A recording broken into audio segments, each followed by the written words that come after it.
My dear students and parents, this is Daniel and welcome back to our channel. NEET 2024 examination குறிய medical கவுன்சிலிங்ல reallotment அப்படிங்கிறத பற்றி நம்ம கடைசியாக ஒரு வீடியோ போட்டிருந்தோம். நீங்கள் அந்த வீடியோ பார்த்துருப்பீங்க. இது வரைக்கும் பார்க்கல அப்படின்னா அந்த வீடியோ பார்த்துடுங்க.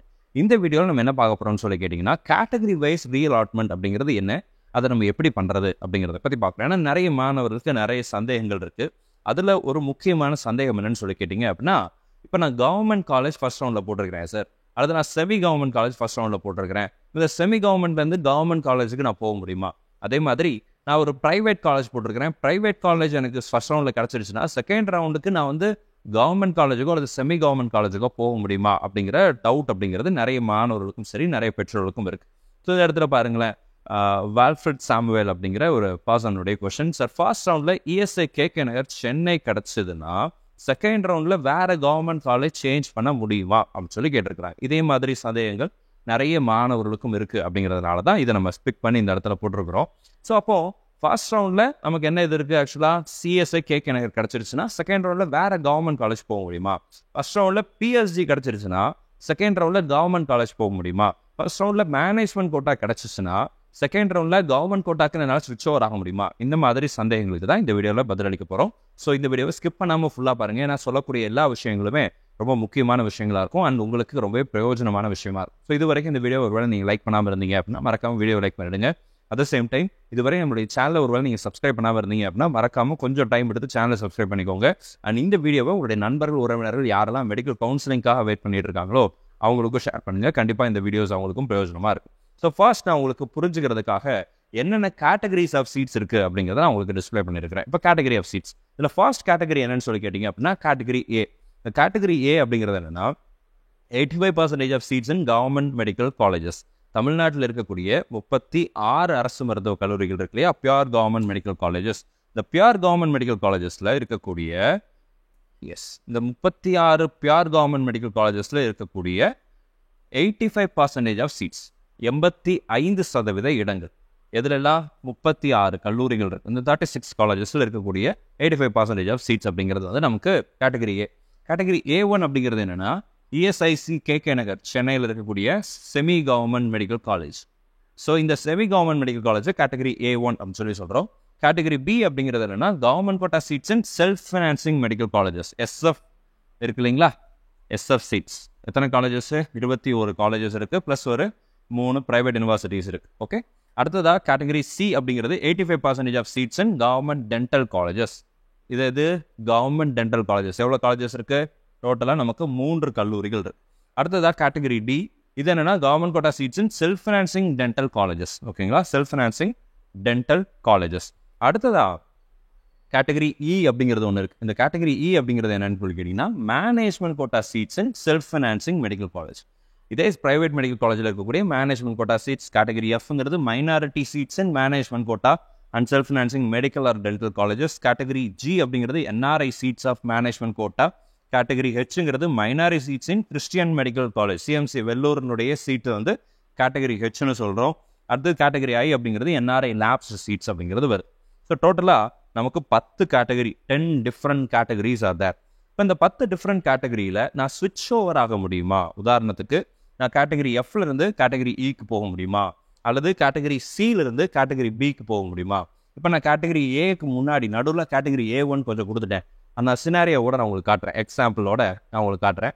இதுவரை வீடியோவை லைக் பண்ணல அப்படின்னா மறக்காமல் வீடியோவை லைக் பண்ணிடுங்க. ஸோ ஃபர்ஸ்ட் சினாரியோ பார்த்தீங்கன்னா, ஒரு மாணவர் 26 பியூர் கவர்மெண்ட் மெடிக்கல் காலேஜஸை ஃபர்ஸ்ட் சாய்ஸில் வைக்கிறார். இதுக்கு அடுத்ததான் இந்த 26 கல்லூரிகள் முடிச்ச உடனே இஎஸ்ஐ கேகே நகரை செகண்ட் சாய்ஸில், 26 முடிஞ்சதுக்கப்புறம் 27வது இடத்துல இஎஸ்ஐ கேகே நகர் செமி கவர்மெண்ட். கேட்டகரி வைஸ் பார்க்கும்போது இது கேட்டகரி ஏ, இது கேட்டகரி A1. ஓகேங்களா, அடுத்ததாக மிச்சம் இருக்கக்கூடிய 11 பியூர் கவர்மெண்ட் மெடிக்கல் காலேஜஸை என்ன பண்ணுறாரு அப்படின்னா ஆட் பண்ணுறாரு. 11 இல்லை, ஆக்சுவலாக இது 10 தான். இப்போ இந்த 10 பியூர் கவர்மெண்ட் மெடிக்கல் காலேஜஸை ஆட் பண்ணுறாரு. இப்போது இந்த சினாரியோவில் மாணவரால் ஆனால் இந்த பர்டிகுலர் ஸ்டூடெண்ட்னால சீட்டை ரீஅலாட்மெண்ட்டில் செகண்ட் ரவுண்டுக்கு போகும்போது ரீஅலாட்மெண்ட் போக முடியுமா? இங்கே வந்து 10 சீட்டு, சரிங்களா, 10 சீட்டு மொத்தம் 26 10 36 அரசு மருத்துவக் கல்லூரிகள் ப்ளஸ் 1. ஸோ டோட்டலாக 37 கவர்மெண்ட் மெடிக்கல் காலேஜஸ். இப்போது ஒருவேளை சீட்டு வந்து ஃபர்ஸ்ட் ரவுண்டில் ரவுண்ட் 1ல் இந்த இஎஸ்ஐ கேகே நகர் சீட்டு கிடச்சிருச்சுன்னு வச்சுக்கோங்களேன். செகண்ட் ரவுண்டில் இந்த 26 கல்லூரிகளையும் இந்த 10 கல்லூரிகளையும் ஆக மொத்தமாக இருக்கக்கூடிய 36 அரசு மருத்துவக் கல்லூரிகளை பியூர் கவர்மெண்ட் மெடிக்கல் காலேஜஸ் என்னால் சாய்ஸஸை ஆட் பண்ண முடியுமான்னு கேட்டால் தாராளமாக ஆட் பண்ணலாம். Because you have given it in your choices. First ரவுண்டில் ஆல்ரெடி நீங்கள் என்ன பண்ணியிருக்கீங்க, சாய்ஸஸில் கொடுத்துருக்கீங்க. ஃபர்ஸ்ட் ரவுண்டில் நீங்கள் ஏதாவது ஒரு காலேஜை கொடுக்கலைன்னா அதை நீங்கள் ஆட் பண்ண முடியாது. ஆனால் நீங்கள் சாய்ஸஸில் கொடுத்துருந்தீங்க அப்படின்னா அந்த காலேஜஸை நீங்கள் செகண்ட் ரவுண்டில் ஆட் பண்ணிக்கலாம். இது ஃபர்ஸ்ட் சினாரியோ. இப்போ நான் செகண்ட் சினாரியோ காட்டுறேன். சினாரியோ 1 பார்த்துருக்கோம், சினாரியோ 2 காட்டுறேன். இந்த சினாரியோ 2 அப்படிங்கிறது என்னென்னா, கவர்மெண்ட் காலேஜஸ் 30 காலேஜஸ் போட்டார். அதுக்கப்புறம் ப்ரைவேட் காலேஜஸில் பிஎஸ்ஜி கேஎம்சிஎஸ் நான் ஆட் பண்ணிக்கிறேன். ஏன்னா எனக்கு வந்து அந்த 11 நியூ காலேஜஸில் ஒரு சில கல்லூரிகள் எனக்கு பிடிக்கலை அப்படின்னு இருக்கக்கூடிய மாணவர்கள், பெற்றோர்கள் ஒரு சிலர் இருப்பாங்க. இப்போ அவங்க வந்து என்ன பண்ணுறாங்க, 30 காலேஜ் கவர்மெண்ட் காலேஜ் போடுறாங்க. இதில் இஎஸ்ஐ கேகே நகரம் உள்ளே வந்துருச்சு. ஓகேங்களா? அடுத்ததான் ப்ரைவேட் மெடிக்கல் காலேஜஸில் பிஎஸ்ஜி கேஎம்சிஎஸ் மட்டும் போடுறேன். அது கிடச்சா நான் போகிறேன். ஒருவேளை இந்த 2 கிடைக்கலைன்னா திரும்ப நான் கவர்மெண்ட் காலேஜ் போகிறேன் அப்படின்னு நினைக்கிறவங்க என்ன பண்ணுறாங்க, மிச்சம் இருக்கக்கூடிய கவர்மெண்ட் மெடிக்கல் காலேஜஸ் 7 காலேஜஸ் என்ன பண்ணுறாங்க அப்படின்னா வைக்கிறாங்க.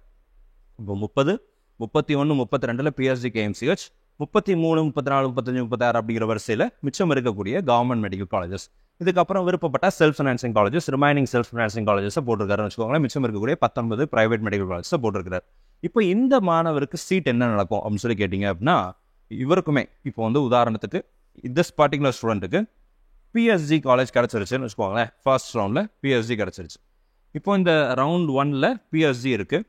And in case if you want to participate in round 2, then round 2ல் அவரால் எத்தனை சாய்ஸஸை கொடுக்க முடியும்னு சொல்லி கேட்டிங்கன்னா, இந்த 30 காலேஜஸ், இந்த 7 காலேஜஸ் ப்ளஸ் இந்த 19 காலேஜஸ் இன்க்ளூடிங் கேஎம்சிஹெச். அப்போ 37 ப்ளஸ் 19 ப்ளஸ் 1. இப்போ இருக்கக்கூடிய எல்லா கல்லூரிகளும் அவர் ஃபர்ஸ்ட் ரவுண்டில் கொடுத்த பிஎஸ்ஜியை தவிர ரிமைனிங் இருக்கக்கூடிய ஃபர்ஸ்ட் ரவுண்டில் அவர் போட்டிருக்கிற எல்லா காலேஜஸையும் என்ன பண்ணிக்கலாம் அப்படின்னா செகண்ட் ரவுண்டில் அவரால் கொடுக்க முடியும். ஃபர்ஸ்ட் ரவுண்டில் மேனேஜ்மெண்ட் கோட்டா போடவே இல்லை இல்லைங்களா? இந்த இடத்துல நான் காட்டவே இல்லை. மேனேஜ்மெண்ட் கோட்டா போடலை, பிடிஎஸ் அப்படிங்கிறது போடலை. அப்போது எந்தெந்த சாய்ஸஸ் எல்லாம் ஆட் பண்ணலையோ அதெல்லாம் நீங்கள் செகண்ட் ரவுண்டில் ஆட் பண்ண முடியாது. அப்போது இந்த பிடிஎஸ் அப்படிங்கிறது வந்து பார்த்தீங்க அப்படின்னா ஆப்டட் அவுட் ஆகிடும். இந்த ஆப்டட் அவுட் ரூல் அப்படிங்கிறது ரொம்ப ரொம்ப முக்கியம். இதை ஞாபகத்தில் வச்சுட்டு நீங்கள் என்ன பண்ணலாம் அப்படின்னா கவுன்சிலிங்கில் நீங்கள் தாராளமாக பார்ட்டிசிபேட் பண்ணலாம். ஸோ இந்த வீடியோ உங்களுக்கு யூஸ்ஃபுல்லாக இருக்கும்னு நினைக்கிறேன். இந்த வீடியோ உங்களுக்கு யூஸ்ஃபுல்லாக இருந்துச்சு அப்படின்னா நீங்கள் மறக்காமல் இந்த வீடியோவை லைக் பண்ணிடுங்க. அதே மாதிரி தான் நீங்கள் private medical colleges, private universities போட்டிங்க அப்படின்னாலும் சேம் ரூல் அப்படிங்கிறது வந்து இட் இஸ் அப்ளிகபிள். ஸோ அப்போ நீங்கள் ஃபர்ஸ்ட் ரவுண்டில் எதெல்லாம் நீங்கள் போட்டிருக்கீங்களோ அந்த கேட்டகரிஸ்குள்ளே நீங்கள் தாராளமாக என்ன பண்ணிக்க முடியும்னா இன்டர்சேஞ்ச் பண்ணிக்க முடியும். டோன்ட் வரி, நீங்கள் கேட்டகரி ஏலேருந்தோ அல்லது கேட்டகரி A1 இருந்தோ நான் திரும்ப கேட்டகரி ஏக்கு போக முடியுமா அல்லது கேட்டகரி பிக்கு நான் போக முடியுமா அப்படின்னு கேட்டிங்க அப்படின்னா தாராளமாக போகலாம், பிரச்சனை கிடையாது. லாஸ்ட் இயரில் அப்படி அலோவ் பண்ணாங்க. நிறைய கேண்டிடேட்ஸ் அப்படி மாறவும் செஞ்சுருக்கிறாங்க. அதற்கு மாறின மாணவர்கள் இந்த வருஷம் MBBS படிச்சுட்டும் இருக்கிறாங்க. கவர்மெண்ட் காலேஜஸ்லையும் படிக்கிறாங்க. Private colleges to government college போன பசங்களும் படிச்சுட்டு இருக்கிறாங்க. So don't worry about the rumours that are available. So இந்த வீடியோ உங்களுக்கு யூஸ்ஃபுல்லாக இருக்கும்னு நினைக்கிறேன். உங்களுடைய டவுட்ஸை கிளாரிஃபை பண்ணியிருக்கும்னு நினைக்கிறேன். இது தவிர உங்களுக்கு ஏதாவது சந்தேகங்கள் இருந்துச்சு அப்படின்னா கீழே கமெண்ட்ஸில் டைப் பண்ணுங்கள். அடுத்தடுத்த செப்பரேட் வீடியோவில் டெடிகேட்டடாக அதை வந்து டீட்டெயிலாகவே பார்க்கலாம்.